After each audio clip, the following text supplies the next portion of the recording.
I used to be a huge fan of Dave Ramsey, and I'm still a fan. I'm just not as huge as before.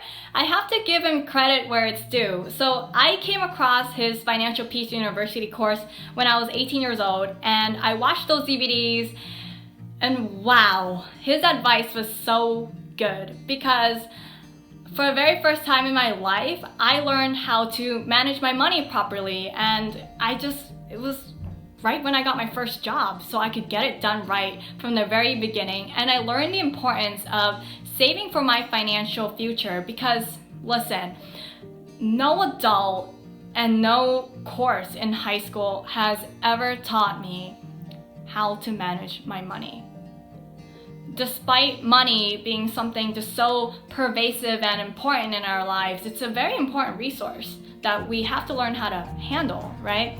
But it's just not taught for some reason. But Dave Ramsey taught it in such a fun and entertaining, informative manner, just something so easy with his 7-step baby step system. And I love this course so much. So when I was 20 years old, I already had a couple $1,000s saved up, despite working jobs that paid me close to minimum wage. And I was so surprised to learn that my coworkers who were making more money than me, like double what I was making, they had close to nothing saved up despite being over 40 years old.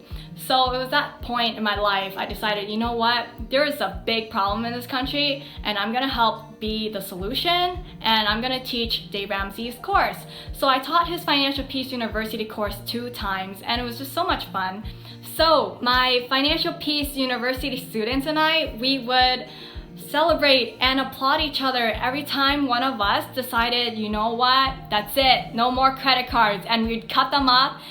From now on in the future, we're only gonna use cash because that is the way to limit our spending, control our impulsiveness, and only spend money on things that we need rather than the things that we want. We would use his cash envelope system where we label different envelopes with different categories, put the amount of cash we've decided to use in them for the month to make sure that we stay on budget. And I loved his cash envelope system so much, and I agreed with his credit card philosophy that you shouldn't own a credit card. And I even wrote in my book, 1001 Ways to Save Money, you cut up your credit cards, or you put your credit card in a block of water and then you put that in the freezer, so then if you wanted to use it, you'd have to thaw it out first.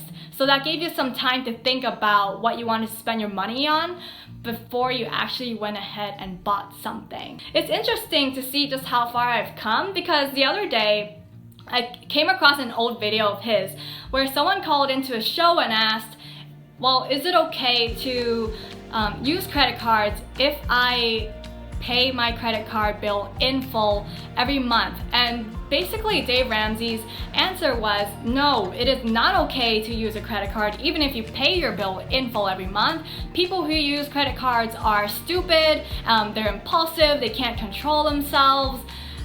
Clearly this guy did not have a problem. He paid his bill in full every month. So yeah, it's interesting to just see how far I've come and diverged from Dave Ramsey's thinking, even though he gave me a very strong foundation in the beginning of my financial life. So I have to thank him for that. But yeah, I use a credit card now. I use 2 of them and I'm doing just fine. I pay my credit card in full every month. And in this video, I just wanted to tell you why I don't agree with him on credit cards. So basically, all these changes happened because I was no longer single. I met this guy that I really liked, and yeah, I got into a relationship with him, and I'm still with him today. And so what happened was, immediately after finishing community college in New York City, I moved down to Texas to live with him. He was in Texas at the time to work on his master's degree. It was a 2-year program, and we had a talk. We decided that we're going to merge our finances. Basically, we're going to share our income and share our expenses, because in order to set goals as a couple together, like, that's the best way for us to do it. And we decided, like, it's also faster for us to achieve goals together rather than trying to achieve goals separately, and especially if we wanted to save money. I was the one in charge of creating the budget for our household, and every month we would sit down together and make adjustments together. And I was also the one in charge of tracking all the money that was coming in and out in our relationship. And his job in our relationship was to make sure the bills got paid. So he paid the rent, he paid the utilities. Like, I told him when it was time to pay and he would go pay. Like, I didn't have to worry about that. Yeah, this cash envelope system just wasn't working out, right? Because I had this certain way of doing things, and he had been single and independent and already had his own way of doing things. So it's hard to get him to go along with my way of doing things and adjusting his lifestyle just for my sake. So what we ended up doing was we used a debit card. We opened up a joint bank account together, and I would keep track of our expenses based on what I saw in the bank account. It was very hard for me to get receipts out of this guy. I would remind him, like, if he's gonna go to the store, I want a receipt, and I would remind him like 3 times, and to this day I still remind him if he's gonna go for a quick grocery run, I want a receipt. He will forget. Like, it doesn't matter how many times you remind him, he's gonna forget. That's just the way it is. So the way we work around it is by using the bank statement. Using a joint debit card at the time as our system of managing our money was working just fine for us at that time. But like, I knew that I was only gonna be in Texas temporarily. I knew we were gonna move to another city once he finished his master's degree. We didn't know where, but we definitely knew it'd be at a city much more expensive than where we were living, because where we were living was a very low cost of living area. So what I ended up doing was I worked multiple jobs at that time in my life.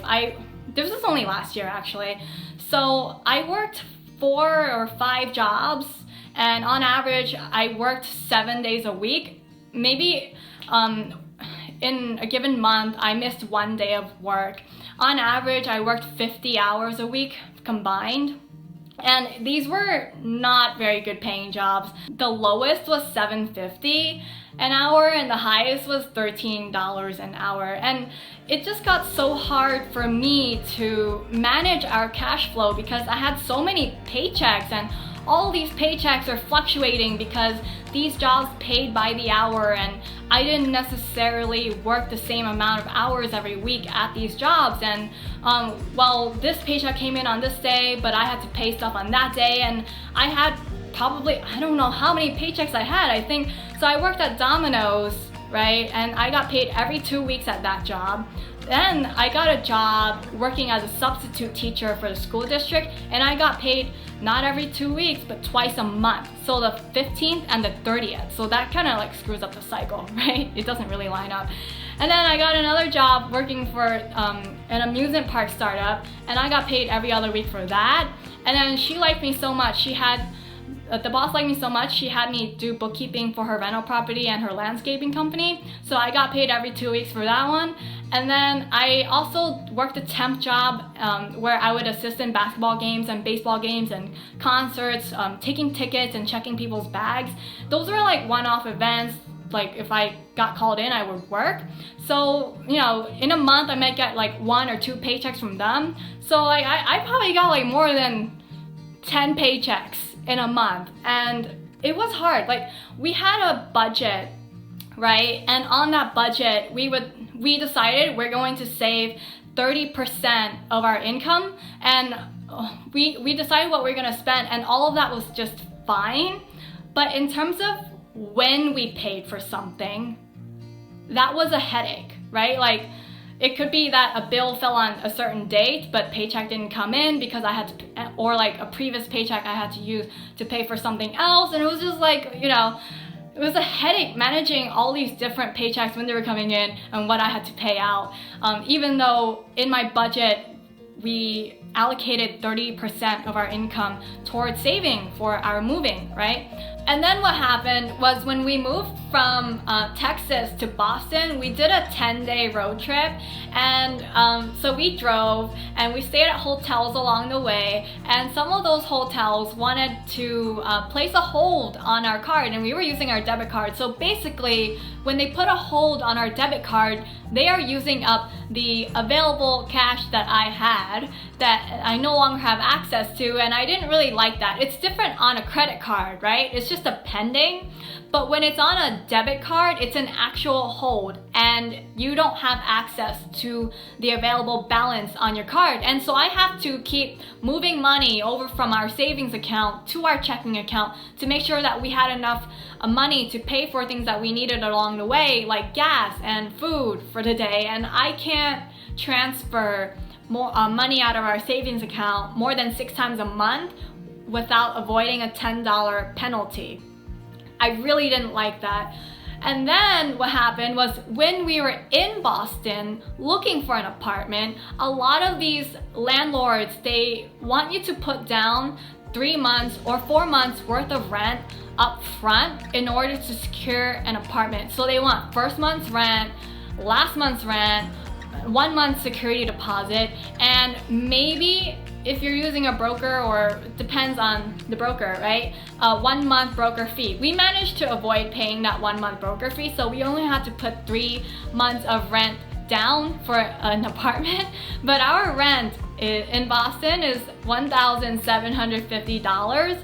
So we had to put down more than $5,000 down for our apartment. That was a huge surprise for us because that really wiped us out. We spent our savings on the road trip to get to Boston, and then we spent almost all of our money just to get this apartment. I thought I'd have enough money left over to buy furniture for the apartment, but I didn't.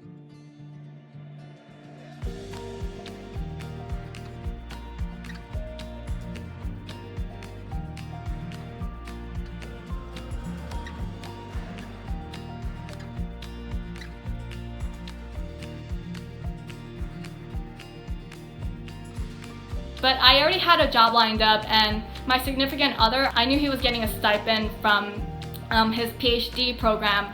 So I knew that money was gonna come in and I could budget for that during the first 3 months, how much we could pay for furniture and stuff like that. But it was hard because I'm having another cash flow issue, right? My monthly budget is just fine. I know how much I'm gonna save and how much I'm gonna allocate toward this and that and that.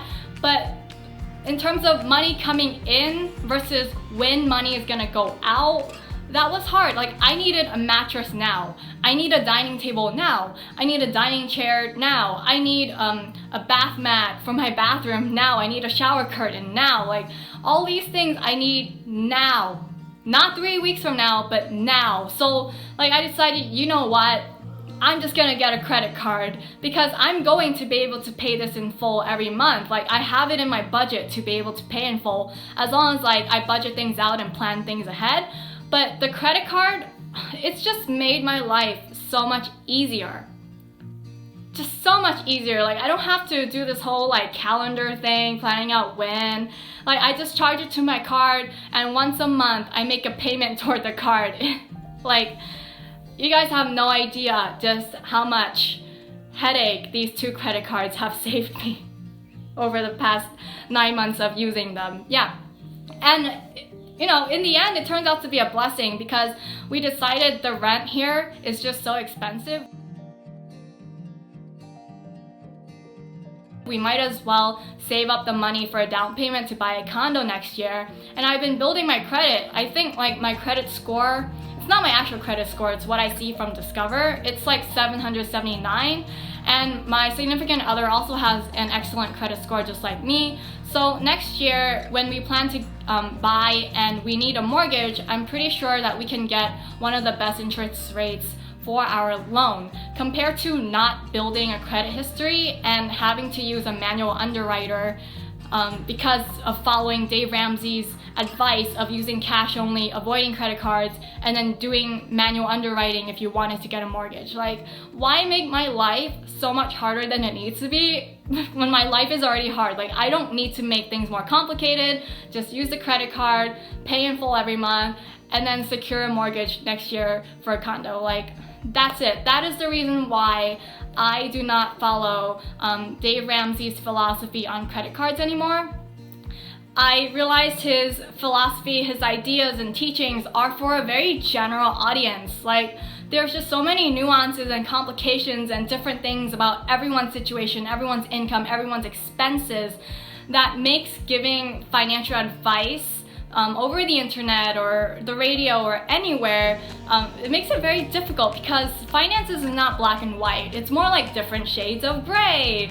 So yeah, but if you are someone who does not pay your credit card bill in full, you should follow Dave Ramsey's advice. Like, you should probably cut off your credit cards. Like, around 55% of Americans regularly do not pay their credit card bills in full. So if you're in that group, you probably should not be having a credit card, or at least at this time in your life, while you're trying to limit your spending.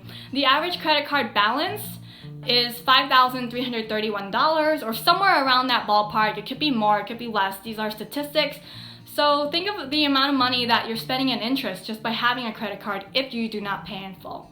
So that's it, guys. That's my video, why I use a credit card now and don't follow Dave Ramsey's advice. Please give me a thumbs up if you like this video, and leave me a comment below, because I wonder, are the statistics true? Do you pay your credit card bill in full every month? And do subscribe to my channel. I plan on posting financial related topics at least once a month. I'm aiming for twice a month, but I do have a full-time job, which is very busy and taxes me out after I get home from work. And I do run a side business, so this YouTube thing is really just something like a side project for me. But I see a lot of videos on YouTube where people are not giving you great advice, accurate advice. They're more like affiliate marketers or financial services product pushers, right? And I just don't like that. So I wanted to be able to be the one to provide you good information that you can actually use to help you on your way to financial freedom. So please do subscribe, and I will see you next time. Bye.